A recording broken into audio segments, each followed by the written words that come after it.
Neuschwanstein Castle. Coordinates: 47 deg 3327 N 10 deg 4500 E/47.55750 DEG N 10.75000 DEG E/47.55750 10.75000. Neuschwanstein Castle, German, Schloss Neuschwanstein, pronounced, English, Neuschwanstein Castle is a 19th-century Romanesque revival palace on a rugged hill above the village of Hohenschwangau near Fussen in southwest Bavaria, Germany. The palace was commissioned by Ludwig II of Bavaria as a retreat and as a homage to Richard Wagner. Ludwig paid for the palace out of his personal fortune and by means of extensive borrowing, rather than Bavarian public funds. The palace was intended as a personal refuge for the reclusive king, but it was open to the paying public immediately after his death in 1886. Since then more than 61 million people have visited Neuschwanstein Castle. More than 1.3 million people visit annually, with as many as 6,000 per day in the summer. The palace has appeared prominently in several movies and was the inspiration for Disneyland's Sleeping Beauty Castle and later, similar structures. Location. The municipality of Schwangau lies at an elevation of 800 m, 2,620 feet, at the southwest border of the German state of Bavaria. Its surroundings are characterized by the transition between the Alpine foothills in the south, toward the nearby Austrian border, and a hilly landscape in the north that appears flat by comparison. In the Middle Ages, 3 castles overlooked the villages. One was called Schwanstein Castle. In 1832, Ludwig's father King Maximilian II of Bavaria bought its ruins to replace them with the comfortable neo-Gothic palace known as Hohenschwangau Castle. Finished in 1837, the palace became his family's summer residence, and his elder son Ludwig, born 1845, spent a large part of his childhood here. Vorder Hohenschwangau Castle and Hinter Hohenschwangau Castle sat on a rugged hill overlooking Schwanstein Castle, 2 nearby lakes, Alpsee and Schwansee, and the village. Separated only by a moat, they jointly consisted of a hall, a keep, and a fortified tower house. In the 19th century only ruins remained of the twin medieval castles, but those of Hinter Hohenschwangau served as a lookout place known as Silfenturm. The ruins above the family palace were known to the Crown Prince from his excursions. He first sketched one of them in his diary in 1859. When the young king came to power in 1864, the construction of a new palace in place of the 2 ruined castles became the first in his series of palace-building projects. Ludwig called the new palace New Hohenschwangau Castle. Only after his death was it renamed Neuschwanstein. The confusing result is that Hohenschwangau and Schwanstein have effectively swapped names. Hohenschwangau Castle replaced the ruins of Schwanstein Castle, and Neuschwanstein Castle replaced the ruins of the 2 Hohenschwangau castles. Design and concept. Neuschwanstein embodies both the contemporaneous architectural fashion known as Castle Romanticism, German, Burgenromantik, and Ludwig II's immoderate enthusiasm for the operas of Richard Wagner. In the 19th century, many castles were constructed or reconstructed, often with significant changes to make them more picturesque. Palace-building projects similar to Neuschwanstein had been undertaken earlier in several of the German states and included Hohenschwangau Castle, Liechtenstein Castle, Hohenzollern Castle, and numerous buildings on the River Rhine such as Stolzenfels Castle. The inspiration for the construction of Neuschwanstein came from 2 journeys in 1867, one in May to the reconstructed Waldburg near Eisenach, another in July to the Château de Pierrefonds, which Eugene Viollet-le-Duc was transforming from a ruined castle into a historic palace. The king saw both buildings as representatives of a romantic interpretation of the Middle Ages as well as the musical mythology of his friend Richard Wagner. Wagner's operas Tannhäuser and Lohengrin had made a lasting impression on him. In February 1868, Ludwig's grandfather Ludwig I died, freeing the considerable sums that were previously spent on the abdicated king's appanage. This allowed Ludwig II to start the architectural project of building a private refuge in the familiar landscape far from the capital Munich, so that he could live out his idea of the Middle Ages. The building design was drafted by the stage designer Christian Jank and realized by the architect Eduard Riedel. For technical reasons the ruined castles could not be integrated into the plan. Initial ideas for the palace drew stylistically on Nuremberg Castle and envisaged a simple building in place of the old Vorderhohenschwangau Castle, but they were rejected and replaced by increasingly extensive drafts, culminating in a bigger palace modelled on the Wartburg. The king insisted on a detailed plan and on personal approval of each and every draft. Ludwig's control went so far that the palace has been regarded as his own creation, rather than that of the architects involved. Whereas contemporary architecture critics derided Neuschwanstein, one of the last big palace building projects of the 19th century, as kitsch, Neuschwanstein and Ludwig II's other buildings are now counted among the major works of European historicism. For financial reasons a project similar to Neuschwanstein, Falkenstein Castle, never left the planning stages. The palace can be regarded as typical for 19th century architecture. The shapes of Romanesque, simple geometric figures such as cuboids and semicircular arches, Gothic, upward-pointing lines, slim towers, delicate embellishments, and Byzantine architecture and art, the throne hall decor, were mingled in an eclectic fashion and supplemented with 19th-century technical achievements. The Patrona Bavariae and St. George on the court face of the palace, main building, are depicted in the local Luftermalerei style, a fresco technique typical for Olga farmers' houses, while the unimplemented drafts for the Knight's House Gallery foreshadow elements of Art Nouveau. Characteristic of Neuschwanstein's design are theatre themes. Christian Jank drew on coolest drafts from his time as a scenic painter. The basic style was originally planned to be neo-Gothic but the palace was primarily built in Romanesque style in the end. The operatic themes moved gradually from Tannhauser and Lohengrin to Parsifal.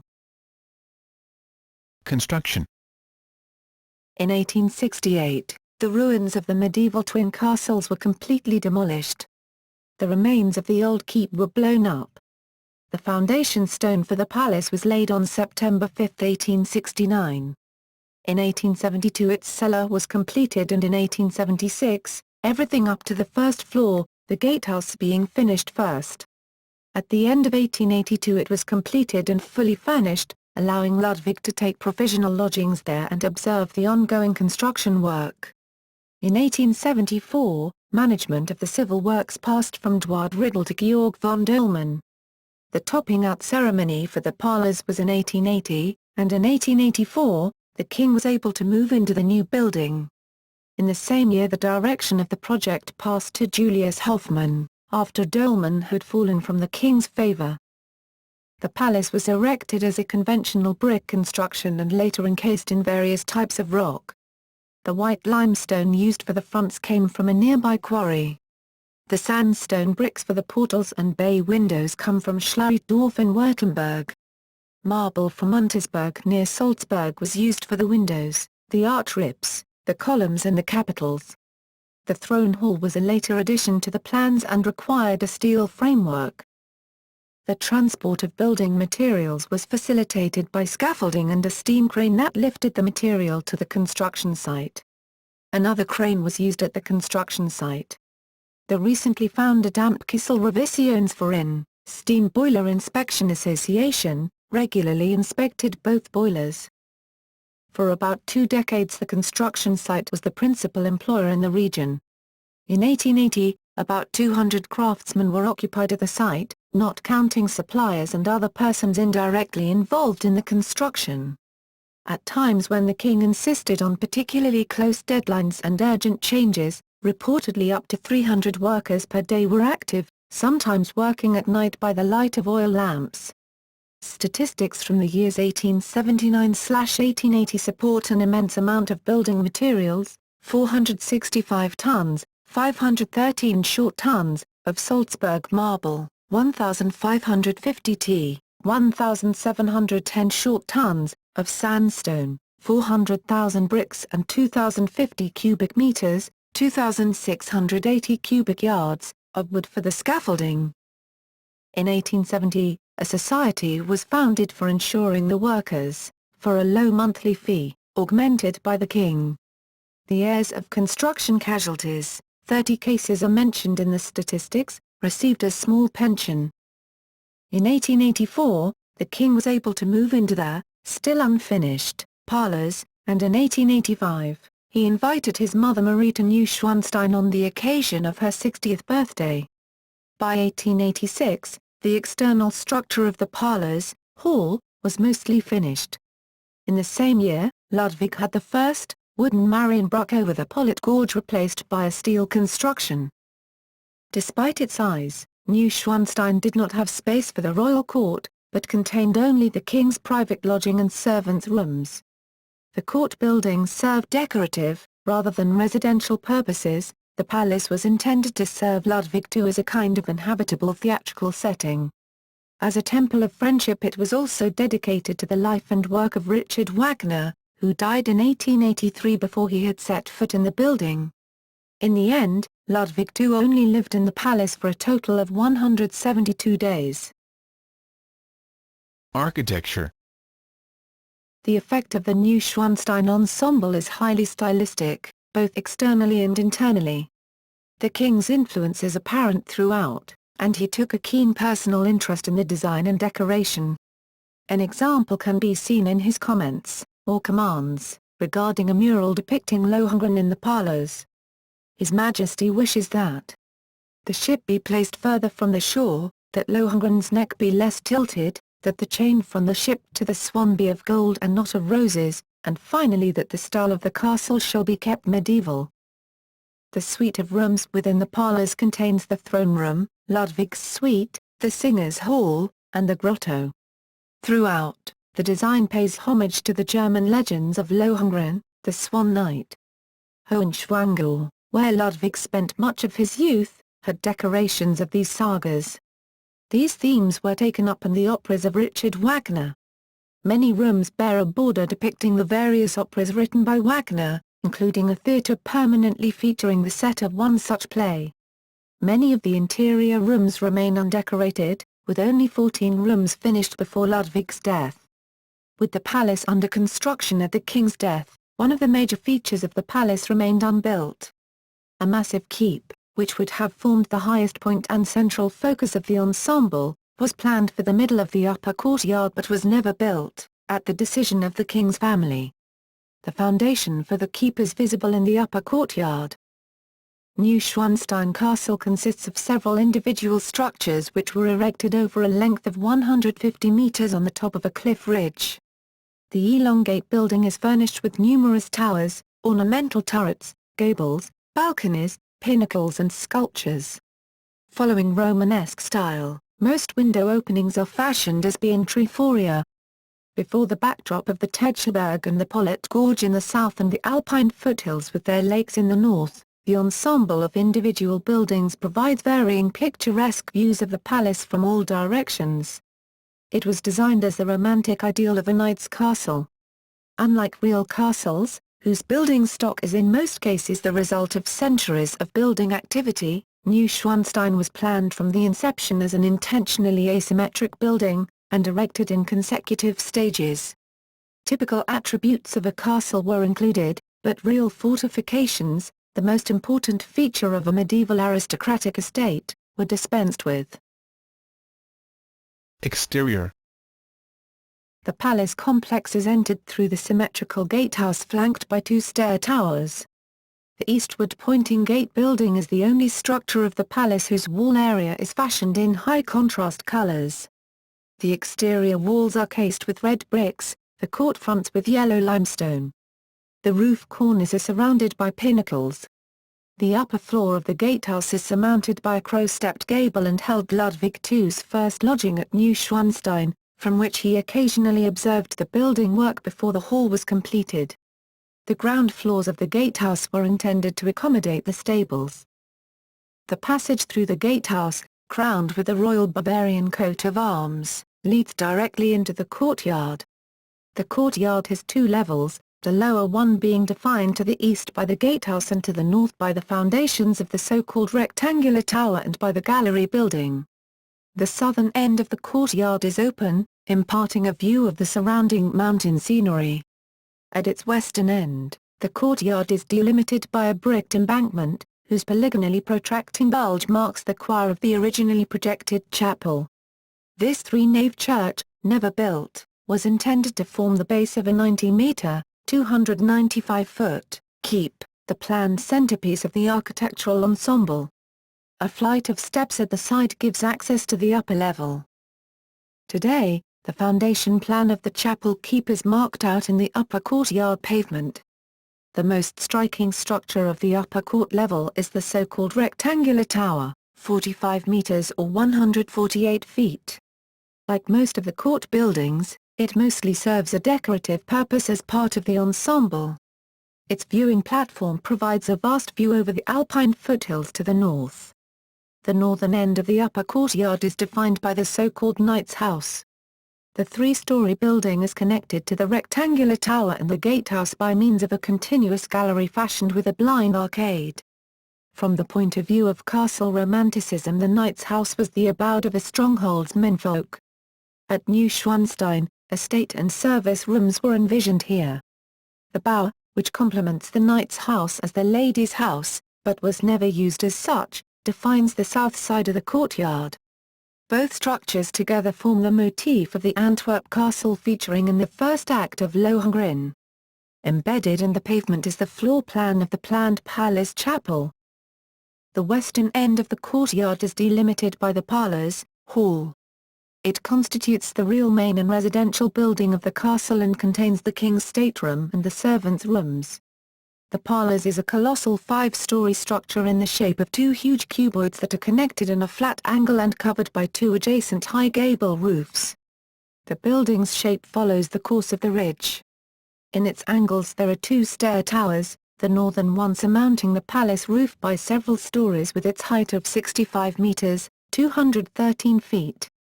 With their polymorphic roofs, both towers are reminiscent of the Château de Pierrefonds. The western parlor's front supports a 2-story balcony with view on the Alpsee, while northwards a low chair tower and the conservatory protract from the main structure. The entire parlors is spangled with numerous decorative chimneys and ornamental turrets, the court front with colorful frescoes. The courtside gable is crowned with a copper lion, the western, outward, gable with the likeness of a knight. Interior. Had it been completed, the palace would have had more than 200 interior rooms, including premises for guests and servants, as well as for service and logistics. Ultimately, no more than about 15 rooms and halls were finished. In its lower stories the parlors accommodates administrative and servants' rooms and the rooms of today's palace administration.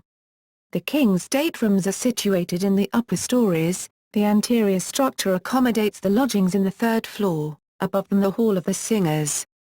The upper floors of the west-facing posterior structure are filled almost completely by the throne hall. The total floor space of all floors amounts to nearly 6,000 square meters, 65,000 square feet. Neuschwanstein houses numerous significant interior rooms of German historicism. The palace was fitted with several of the latest technical innovations of the late 19th century.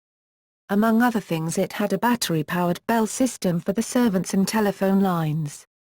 The kitchen equipment included a Rumford oven that turned the skewer with its heat and so automatically adjusted the turning speed. The hot air was used for a calorifier central heating system.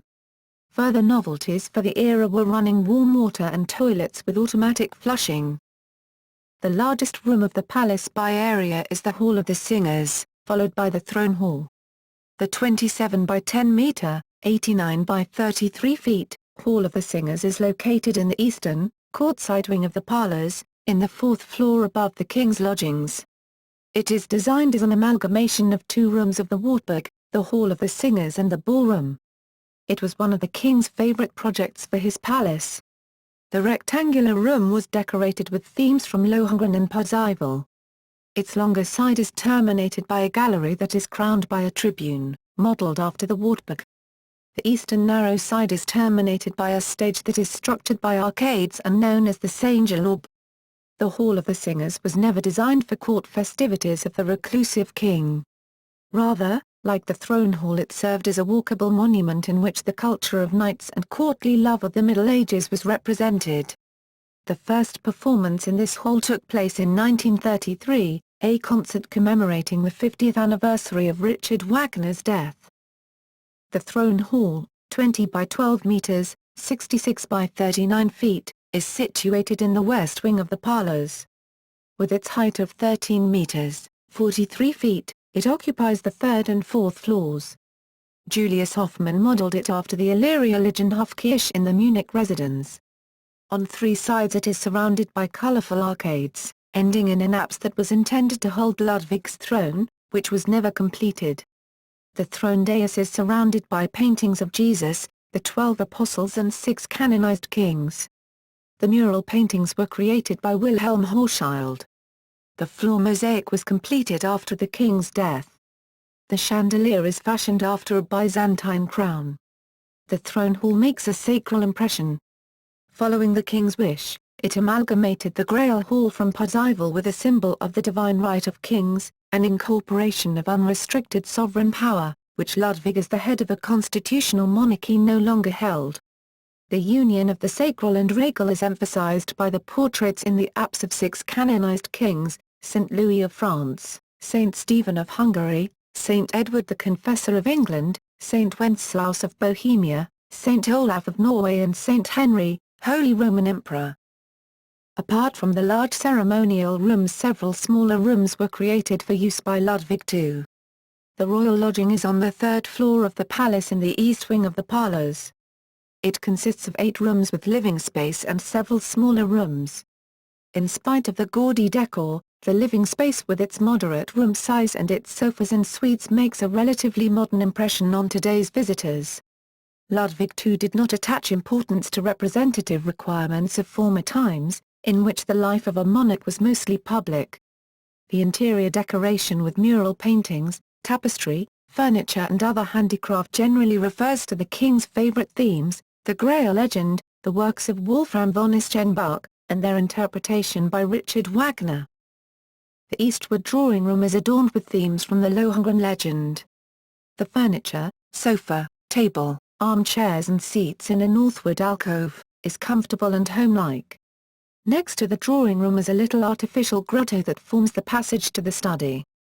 The unusual room, originally equipped with an artificial waterfall and a so-called rainbow machine, is connected to a little conservatory. Depicting the Horselberg Grotto, it relates to Wagner's Tannhäuser, as does the decor of the adjacent study. In the park of Linderhof Palace the king had installed a similar grotto of greater dimensions.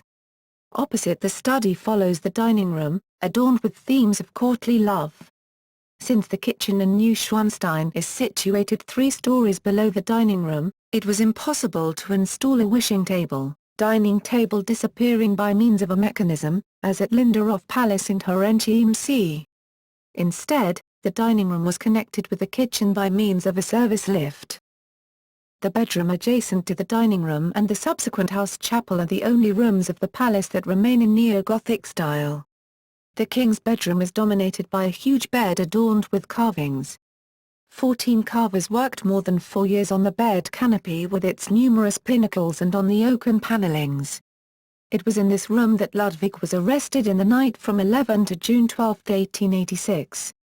The adjacent little house chapel is consecrated to St. Louis, after whom the owner was named. The servants' rooms in the basement of the parlors are quite scantily equipped with massive oak furniture.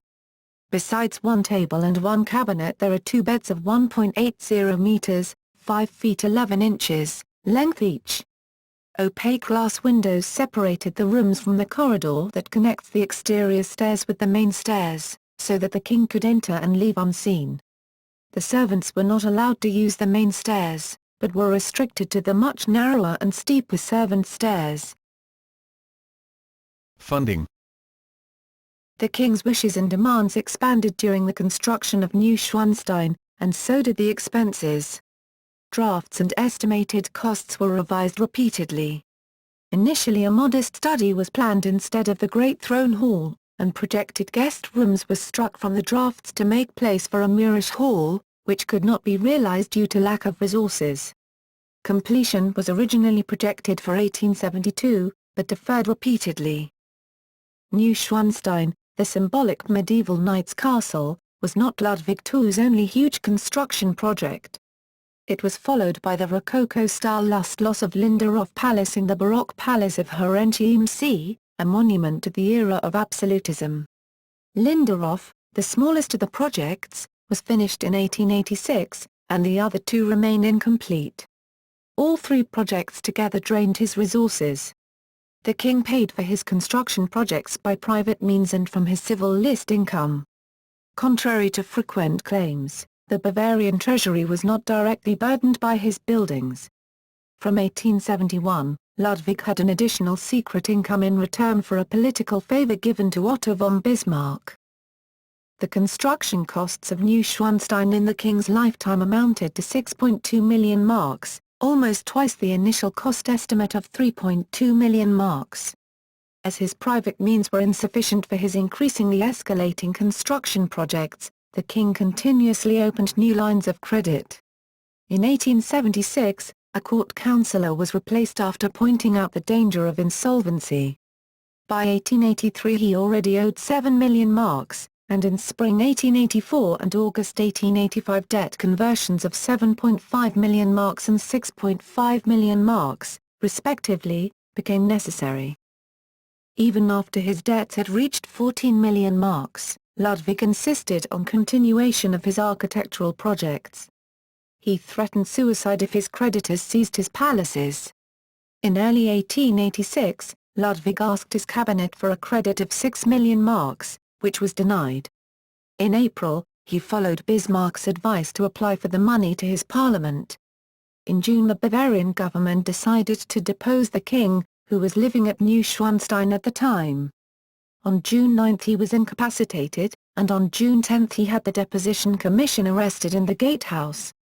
In expectation of the commission, he alerted the gendarmerie and fire brigades of surrounding places for his protection. A second commission headed by Bernhard von Gudden arrived on the next day, and the king was forced to leave the palace that night.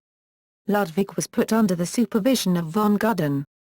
On June 13, both died under mysterious circumstances in the shallow shore water of Lake Starnberg near Berg Castle. After Ludwig's death. At the time of Ludwig's death the palace was far from complete. The external structures of the gatehouse and the parlours were mostly finished, but the rectangular tower was still scaffolded. Work on the bower had not started, but was completed in simplified form by 1892, without the planned female saints' figures. The knight's house was also simplified. In Ludwig's plans the columns in the knight's house gallery were held as tree trunks and the capitals as the corresponding crowns. Only the foundations existed for the core piece of the palace complex, a keep of 90 meters, 300 feet, height planned in the upper courtyard, resting on a three-nave chapel.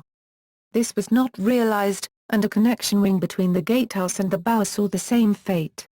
Plans for a castle garden with terraces and a fountain west of the parlours were also abandoned after the king's death. The interior of the royal living space in the palace was mostly completed in 1886. The lobbies and corridors were painted in a simpler style by 1888. The Moorish hall desired by the king, and planned below the throne hall, was not realized any more than the so-called Knight's Bath, which, modeled after the Knight's Bath in the Wartburg, was intended to render homage to the knight's cult as a medieval baptism bath. A bride chamber in the bower, after a location in Lohengrin, guest rooms in the first and second floor of the parlours and a great banquet hall were further abandoned projects. In fact, a complete development of Neuschwanstein had never even been planned, and at the time of the king's death there was not a utilization concept for numerous rooms.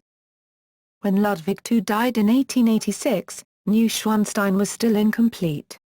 The king never intended to make the palace accessible to the public. No more than 6 weeks after the king's death, however, the regent Luitpold ordered the palace open to paying visitors. The administrators of Ludwig's estate managed to balance the construction debts by 1899. From then until World War I, Neuschwanstein was a stable and lucrative source of revenue for the House of Wittelsbach. Indeed, Ludwig's castles were probably the single largest income source earned by the Bavarian royal family in the last years prior to 1914.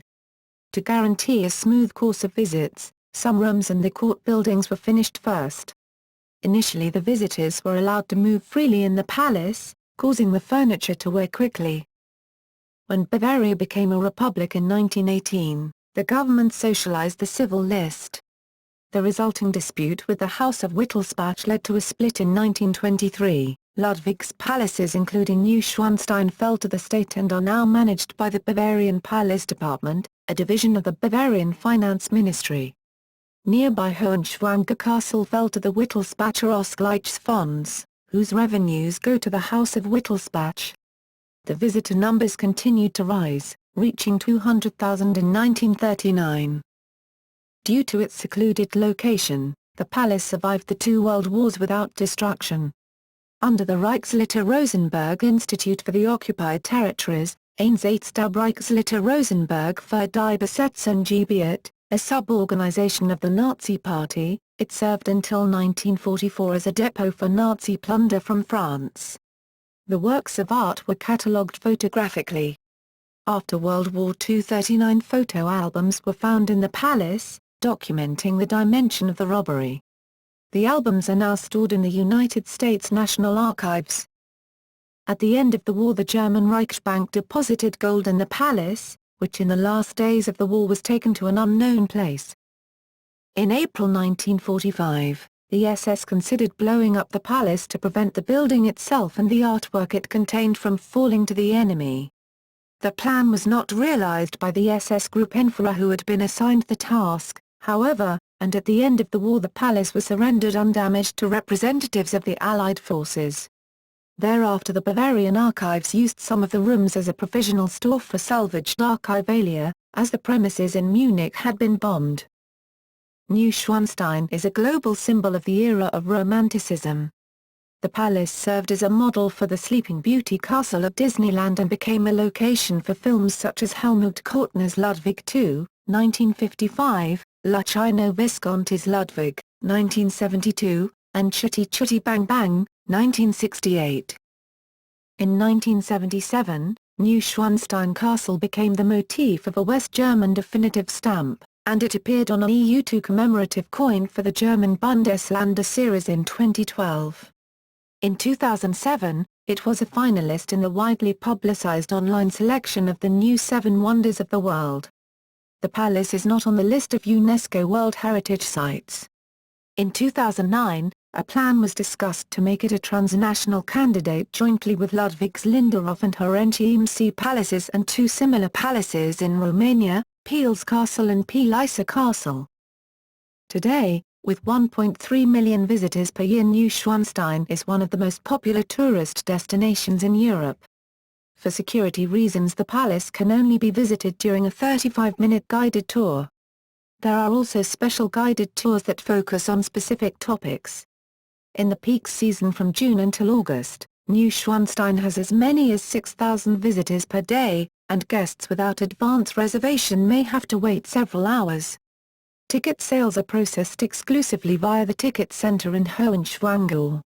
As of 2008, the total number of visitors was more than 60 million. In 2004, the revenues were booked as EU 6.5 million. A meteorite that reached Earth spectacularly on April 6, 2002, at the Austrian border near Hohenschwangau was named Neuschwanstein after the palace. 3 fragments were found: Neuschwanstein I, 1.75 kilograms, 3.9 pounds, found July 2002, and Neuschwanstein II, 1.63 kilograms, 3.6 pounds, found May 2003, on the German side, and Neuschwanstein III, 2.84 kilograms, 6.3 pounds, found June 2003, on the Austrian side near Root. The meteorite is classified as an instatite chondrite with unusually large proportions of pure iron, 29%, instatite, and the extremely rare mineral sinorite, C2N20. Notes. German, Bergschwanstein literally translates as Schornstein Castle, Vorderhohenschwanger Castle, German, Berg Vorderhohenschwangau, and Hinterhohenschwanger Castle, German, Berg Hinterhohenschwangau, were collectively referred to as Hohenschwanger Castle, German, Berg Hohenschwangau. Confusingly, the neo-Gothic palace built by Ludwig's father is known in English under the same name. In German it is called Hohenschwangau Palace, German, Schloss Hohenschwangau. An approximate literal translation of Hohenschwangau is High Swan District, but Gau refers to a large unforested area. The prefixes Vorder and Hinter identify front and back of the ensemble. The journeys fell into the period of the homosexual king's engagement with his cousin Sophie in Bavaria, which was announced in January and dissolved by Ludwig in October. In the Revolution of 1848 and after a scandalous affair with Lola Montes, King Ludwig I of Bavaria had to abdicate in favor of his son Maximilian. The former queen resided in Hohenschwanger Castle. The two had a strained relationship, at least in part because Marie disapproved of Wagner. In November 1870 Ludwig signed the Kaiserbrief, a letter drafted by Bismarck to the other sovereigns of the German states, asking them to crown the Prussian King Wilhelm I as Kaiser. In return, Ludwig received secret payments out of Bismarck's secret account, the Welfenfonds.